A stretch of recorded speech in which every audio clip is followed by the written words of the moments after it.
Assalamualaikum warahmatullahi wabarakatuh. Kami dari kelompok 3. Saya Ahmad Ilham Prayogo. Di samping saya ada Muhammad Uzakipullah, di sampingnya ada Muhammad Aditya Rahman, dan ada saya Sita Haji.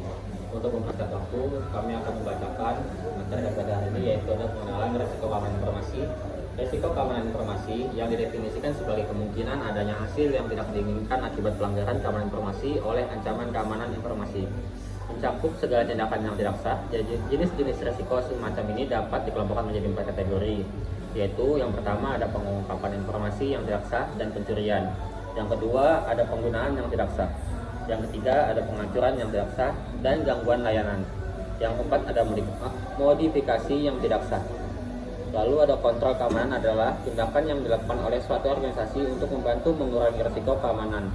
Berikut ini adalah contoh-contoh pengendaliannya. Yang pertama ada melakukan pelatihan kesadaran keamanan tahunan bagi karyawan, yaitu kegiatan itu untuk bertujuan untuk memberikan pengingat kepada staf mengenai penanganan data pribadi yang benar. Selain itu, pelatihan ini juga bertujuan untuk meningkatkan kesadaran terhadap praktik kerja organisasi terkait kebijakan, standar, prosedur, dan pedoman keamanan. Yang kedua ada mengimplementasikan kerangka kebijakan keamanan. Kerangka kebijakan ini berfungsi sebagai panduan yang mengidentifikasi area di mana kontrol keamanan harus diterapkan tanpa merinci langkah-langkah. Yang ketiga ada merancang sistem keamanan yang berlapis untuk infrastruktur TI dengan mengimplementasikan berbagai lapisan atau kompartemen yang mencegah atau melindungi data pribadi dan kekayaan intelektual. Tingkat kesulitan dalam mencari dan mencuri data serta aset tersebut akan semakin tinggi. Yang keempat ada melakukan evaluasi risiko keamanan, audit dan penetrasi testing secara rutin pada situs web dan infrastruktur TI. Ini adalah cara profesional keamanan untuk memverifikasi bahwa kontrol telah diimplementasikan dengan benar. Yang kelima ada mengimplementasikan pemantauan kejadian dan respon insiden keamanan di titik masuk dan keluar internet Anda. Langkah ini mirip dengan menggunakan Microsoft untuk mengawasi lalu lintas yang masuk dan keluar. Yang keenam ada menggunakan perangkat lunak, antivirus otomatis pada workstation dan server untuk melindungi dan dari ancaman perangkat lunak berbahaya. Itu untuk cara mencegah virus dan perangkat lunak berbahaya dari menginfeksi komputer Anda. Yang selanjutnya ada menerapkan kontrol akses yang lebih ketat di luar penggunaan ID dan kata sandi untuk sistem aplikasi dan data yang sensitif. Penggunaan ID dan kata sandi hanya merupakan satu langkah verifikasi. Penggunaan akses ke sistem yang lebih sensitif harus melalui langkah verifikasi tambahan untuk mengkonfirmasi identitas pengguna. Selanjutnya ada mengurangi kerentanan perangkat lunak di komputer dan server dengan menggunakan pembaruan dan perbaikan keamanan. Ini melibatkan selalu mengupdate sistem operasi dan perangkat lunak aplikasi Anda untuk menjaga keamanan yang terkini. Selanjutnya itu ada kebijakan keamanan informasi. Setiap organisasi harus memiliki pedoman bagi anggotanya untuk mencapai sasaran. Begitu juga dengan implementasi sistem informasi pada sebuah perusahaan diperlukan pedoman kebijakan bagi para karyawan dalam menggunakannya. Setiap karyawan tidak dapat bertindak semuanya sendiri dan tidak berdisiplin dalam melaksanakan tugasnya. Contohnya itu seperti apabila karyawan sudah ditentukan jam kerjanya, maka waktu tersebut harus sudah disiplin dipegang. Karena setiap output tugas merupakan input bagi karyawan yang lainnya. Hal ini akan berpengaruh pada kelancaran proses sistem informasi dan berkaitan dengan keuntungan atau kerugian perusahaan. Oleh karena itu, garis pedoman ini dalam bentuk prosedur harus ditaati oleh semua pihak. Kebijakan keamanan sistem informasi biasanya disusun oleh pimpinan operasional beserta pimpinan ICT dengan pengarahan dari pimpinan organisasi atau perusahaan. Rangkaian konsep secara garis besar dari prosedur keamanan sistem informasi adalah yaitu 1. Keamanan sistem informasi merupakan urusan dan tanggung jawab semua karyawan. Semua karyawan itu harus mengetahui dampak apabila peraturan keamanan sistem informasi diabaikan. Semua manajer atau pihak ICT bertanggung jawab untuk mengkomunikasikan kepada semua karyawannya mengenai pengamanan yang dilakukan di perusahaan dan meyakinkan bahwa mereka mengetahui dan memahami semua peraturan yang diterapkan di perusahaan dan bagiannya. Akan tetapi di lain pihak, sebagai karyawan bertanggung jawab dan harus mematuhi peraturan keamanan sistem informasi yang diterapkan perusahaan. Munculkan tanggung jawab karyawan dapat dilakukan dengan cara yang pertama ada mengadakan pelatihan atau sosialisasi tentang pedoman keamanan sistem informasi. Yang kedua ada mencantumkan ketentuan yang berkaitan dengan keamanan sistem informasi pada surat kontrak ketika karyawan tersebut mulai bekerja. Yang ketiga ada memberikan surat peringatan terhadap karyawan yang melanggar ketentuan keamanan sistem informasi. Contohnya itu seperti tidak ada gunanya apabila username atau password untuk mengakses data diberikan atau diketahui oleh pihak yang tidak berwenang, misalnya dengan menempelkan password di atas keyboard atau di monitor. Yang kedua ada penetapan informasi. Yang kedua dari atas itu ada penetapan pemilik sistem informasi. Sebaiknya menunjuk atau menetapkan seorang karyawan sebagai pemilik sistem atau subsistem yang bertanggung jawab atas keamanan sistem dan data yang diolahnya. Beliau juga berhak untuk mengajukan permintaan atas pengembangan sistem lebih lanjut atau perbaikan sistem yang menyangkut bagiannya.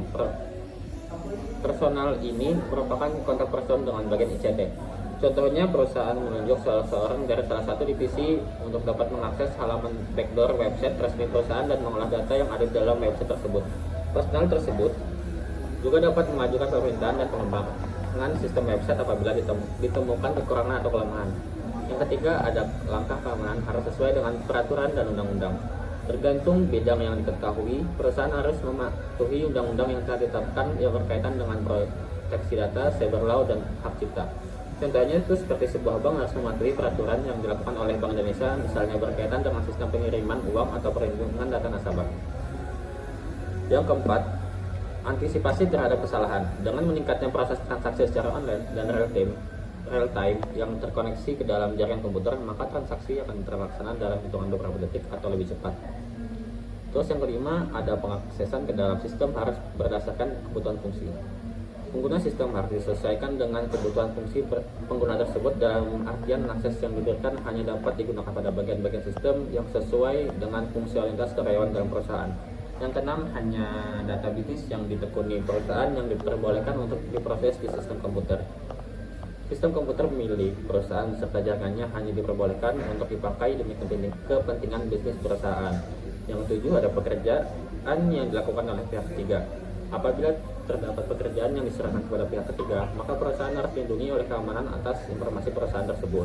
Yang kedelapan, ada pemisahan aktivitas antara pengembangan sistem, pengoperasian sistem, dan pemakai akhir sistem informasi. Untuk menjaga stabilitas sistem informasi di perusahaan, maka dianjurkan untuk diadakan pemisahan secara fungsional antara pengembang sistem, pengoperasian sistem harian, dan pemakai akhir sistem. Yang kesembilan, ada implementasi sistem baru atau permintaan perubahan terhadap sistem yang sudah ada harus melalui pengaturan yang ketat melalui prosedur sistem akseptasi dan permintaan perubahan. Setiap permintaan perubahan disertai alasan yang kuat serta keuntungan yang akan didapatkan, dan pemohon harus dapat meyakini manajer terkait dan pemilik sistem mengenai perubahan ini. Harus pula diingat bahwa perubahan program akan memakan biaya dan waktu. Yang ke-10, ada sistem yang akan dikembangkan harus sesuai dengan standar metode pengembangan sistem yang diemban oleh organisasi. Sistem yang akan dikembangkan harus memakai bahasa pemrograman yang sudah diterapkan. Yang 11, ada pemakai bertanggung jawab penuh atas semua aktivitas yang dilakukan dengan memakai kode identitasnya atau user ID. Semua pemakai harus berhati-hati menyimpan username dan password. Semua aktivitas yang dilakukan oleh ID yang bersangkutan harus terekam dalam sebuah sistem. Selanjutnya akan dibacakan oleh Muhammad Izatullah.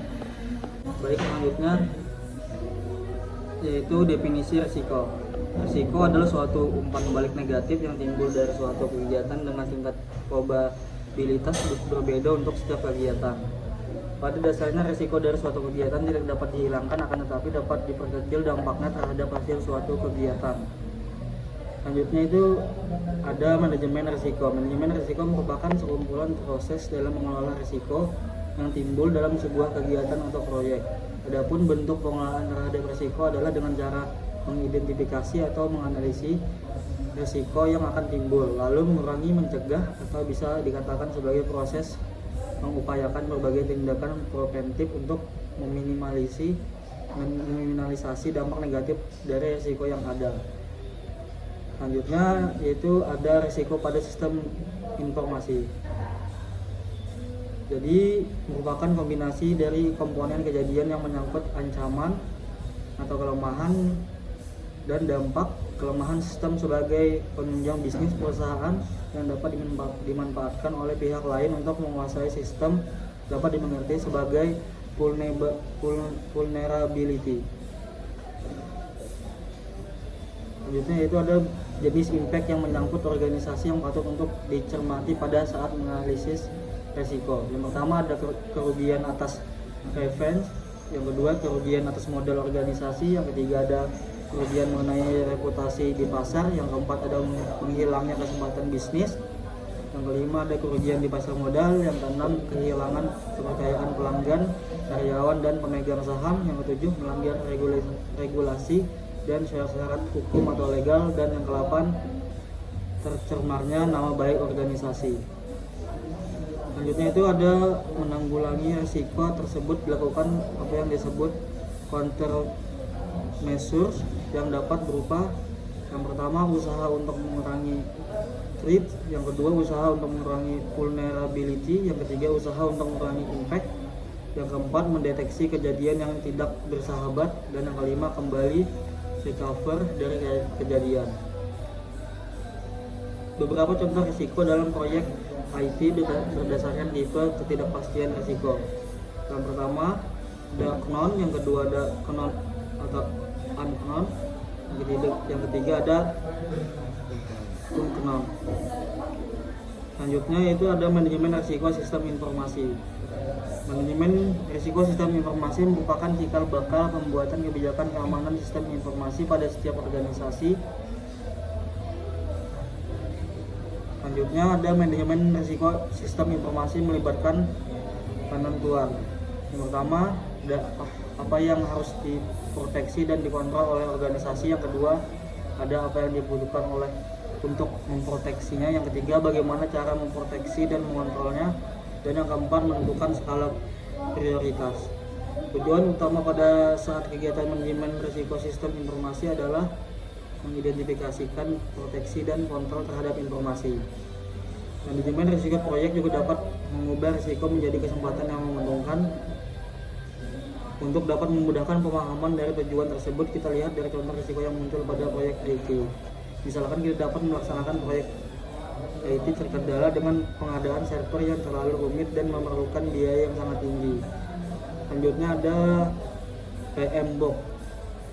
PMBOK atau Guide to the Project Management Body of Knowledge adalah suatu buku yang memuat himpunan istilah dan pedoman untuk manajemen proyek yang diterbitkan oleh Project Management Institute atau PMI.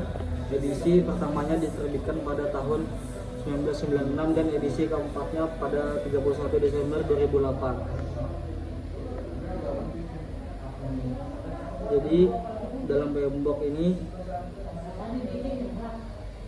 terdiri dari 5 kelompok proses dan 9 area pengetahuan, yaitu yang pertama inisiasi, yang kedua perencanaan, yang ketiga pelaksanaan, yang keempat pemantauan dan pengendalian, dan yang kelima penutupan. Area pengetahuan dalam PMBOK adalah sebagai berikut. Yang pertama integrasi, yang kedua lingkup, yang ketiga waktu, yang keempat biaya, yang kelima kualitas, yang keenam SDM, yang ketujuh komunikasi, yang ke-8 risiko, dan yang ke-9 pengadaan. Ke-9 area tersebut terbagi atas 2 fungsi, yaitu fungsi utama per function dan fungsi pendukung facilitating function. Fungsi utama terdiri dari yang pertama manajemen ruang lingkup, yang kedua manajemen waktu, yang ketiga manajemen biaya, dan yang keempat manajemen kualitas. Fungsi pendukung terdiri dari 4, yaitu manajemen SDM, yang kedua manajemen komunikasi, yang ketiga manajemen risiko, dan yang keempat manajemen pengadaan proyek. Aset terdiri dari infrastruktur, perangkat keras, perangkat lunak, dokumentasi, data, lingkungan, dan manusia. Keamanan informasi bagi institusi pelayanan publik sangat penting artinya karena akan mempengaruhi keberlangsungan pelayanan publik. Selanjutnya metode OCTAV ALGRO, Operational Capacity Asset dan Vulnerability Evaluation atau OCTAV merupakan pendekatan untuk mengelola dan analisis risiko keamanan teknologi informasi yang dikembangkan oleh Software Engineering Institute University Ergin Mellon. OCTAV memiliki perangkat-peralatan, teknik, dan metode untuk penilaian dan perancangan keamanan informasi. OCTAV memiliki 3 varian, yaitu OCTAV S, dan OCTAV Algorio.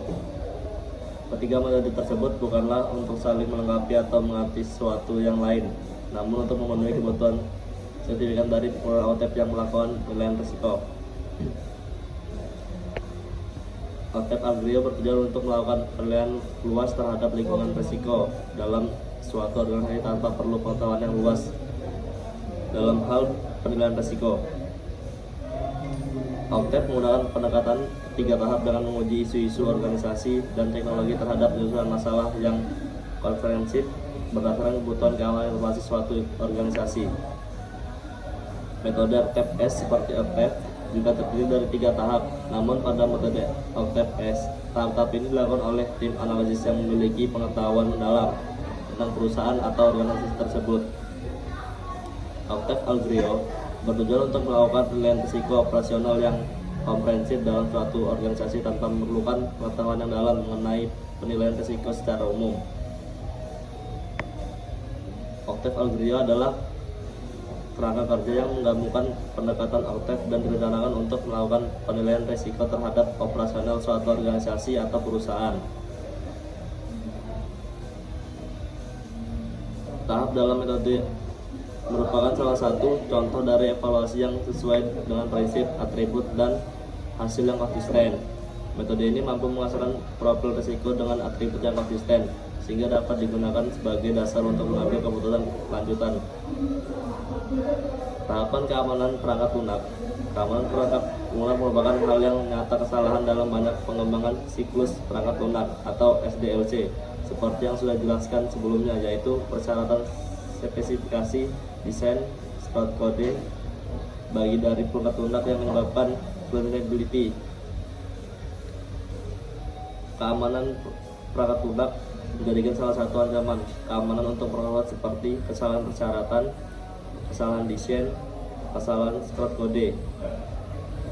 Baik, selanjutnya saya akan melanjutkan bagian C, pengembangan dan implementasi strategi keamanan informasi dalam bisnis. Setiap perusahaan memiliki data dan informasi penting yang terkait dengan operasional bisnisnya. Berikut adalah 6 alasan mengapa keamanan informasi sangat dibutuhkan dalam bisnis. 1. Melindungi data perusahaan. Keamanan informasi menjadi krusial untuk melindungi semua data yang dimiliki perusahaan. 2. Melindungi aset perusahaan. Selain data dan informasi, keamanan informasi juga ditujukan untuk melindungi semua aset perusahaan. 3. Meningkatkan kinerja perusahaan. Kinerja bisnis yang baik membutuhkan keteraturan dalam sistem operasional. 4. Menghindari ancaman kerusakan. Ancaman seperti virus, malware, dan kerusakan data lainnya rentan terjadi dan dapat mengancam pengguna teknologi informasi. 5. Meningkatkan keamanan proses bisnis. Teknologi yang digunakan dalam perangkat elektronik dapat memperkuat keamanan dalam setiap proses bisnis. 6. Menjalankan kebijakan yang ditetapkan. Adanya kebijakan seperti General Data Protection Regulation atau GDPR mendorong perusahaan-perusahaan di seluruh dunia untuk menjaga privasi data perusahaan. Cara mengamankan informasi. Berikut adalah cara-cara untuk mengamankan informasi perusahaan Anda. 1. Backup data secara teratur. Pastikan Anda melakukan backup data perusahaan secara berkala. 2. Update software keamanan secara rutin. Pastikan Anda selalu melakukan pembaruan software keamanan secara teratur. 3. Bimbingan keamanan jaringan untuk setiap pegawai. Setiap pegawai harus diberikan pelatihan mengenai keamanan jaringan sejak awal bekerja. Jaga keamanan informasi perusahaan Anda dengan baik dengan mengikuti tips-tips di atas. Anda dapat mencari bantuan dari Kiscus yang menyediakan solusi tersebut. A. Pentingnya manajemen kontrol keamanan pada sistem. Informasi adalah salah satu aset penting dan sangat berharga bagi kelangsungan hidup bisnis dan disajikan dalam berbagai format berupa catatan, lisan elektronik, pos, dan audio visual. B. Alasan mengapa harus mengamankan informasi. Keamanan informasi adalah suatu upaya untuk mengamankan aset informasi yang dimiliki. Keamanan informasi terdiri dari perlindungan terhadap aspek-aspek berikut: confidentiality atau kerahasiaan, aspek yang menjamin kerahasiaan data atau informasi. Integrity, integritas, aspek menjamin bahwa data tidak dirubah tanpa ada izin pihak yang berwenang. Availability, ketersediaan, aspek yang menjamin bahwa data akan tersedia saat dibutuhkan. Keamanan informasi diperoleh dengan mengimplementasikan seperangkat alat kontrol yang layak yang dapat berupa kebijakan-kebijakan praktek, prosedur, struktur organisasi, dan piranti lunak. Informasi merupakan akses harus dilindungi keamanannya. Keamanan secara umum diartikan sebagai quality or state of being secure to the free from danger. Untuk menjadi aman adalah dengan cara dilindungi dari musuh dan bahaya. C. Contoh dari proses keamanan informasi. Physical security yang memfokuskan strategi untuk mengamankan pekerja atau anggota organisasi, aset fisik dan tempat kerja. Personal security yang overlap dengan physical security. Operation security yang fokuskan strategi untuk mengamankan kemampuan organisasi. Communication security yang bertujuan mengamankan media komunikasi. Network security yang fokuskan pada pengamanan peralatan jaringan atau organisasi, jaringan dan isinya.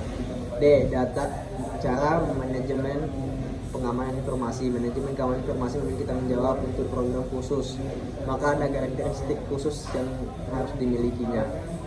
1. Planning dalam manajemen keamanan informasi meliputi proses perancangan, pembuatan, dan implementasi strategi untuk mencapai tujuan. Ada 3 tahapan, yaitu strategi planning, tactical planning, operational planning. Incident response, disaster response planning, business condition planning, polisi. Program protection people. Dasar apa yang digunakan dalam keamanan sistem informasi. ISO atau IEC adalah standar informasi security yang diterbitkan pada Oktober 2005 oleh International Organization for Standardization dan International Electrotechnical Commission. F. Penilaian risiko keamanan informasi, information security risk assessment. A. Membangun dan memelihara kriteria risiko keamanan informasi yang meliputi kriteria risk acceptance, kriteria untuk melakukan penilaian risiko keamanan informasi. B. Memastikan bahwa penilaian risiko keamanan informasi yang dilakukan secara berulang menghasilkan hasil yang konsisten. C. Mengidentifikasi risiko keamanan informasi, menerapkan proses penilaian risiko keamanan informasi untuk mengidentifikasi risiko yang berkaitan dengan hilangnya aspek confidentiality. D. Menganalisis risiko keamanan informasi, menilai potensi konsekuensi berdasarkan risiko yang telah teridentifikasi. C. Mengevaluasi risiko keamanan informasi, membandingkan hasil dari analisis risiko dengan kriteria yang telah dibuat. Dengan mengetahui ancaman dan kelemahan pada sistem informasi terhadap beberapa kriteria yang perlu diperhatikan dalam masalah keamanan sistem informasi yang dikenal dengan 10 domain, yaitu 1. Akses kontrol sistem yang digunakan, 2. Telekomunikasi dan jaringan yang dipakai, 3. Manajemen praktis yang dipakai, 4. Pengembangan sistem aplikasi yang digunakan, 5. Kriptografi yang diterapkan, 6. Arsitektur dan sistem informasi yang diterapkan, 7. Pengoperasian yang ada, 8. Business Continuity Plan atau WCP dan Disaster Recovery Plan DPR. 9. Kebutuhan hukum, bentuk investigasi dan kode etik yang diterapkan. 10. Tata letak fisik dan sistem yang ada. Baik, saya kembalikan kepada Ahmad Wirantoyo. Baik, itulah paparan yang bisa kami sampaikan. Kami dari kelompok 3 mengakhiri dengan membaca Alhamdulillah Rabbil Alamin. Sekian, wassalamualaikum warahmatullahi wabarakatuh.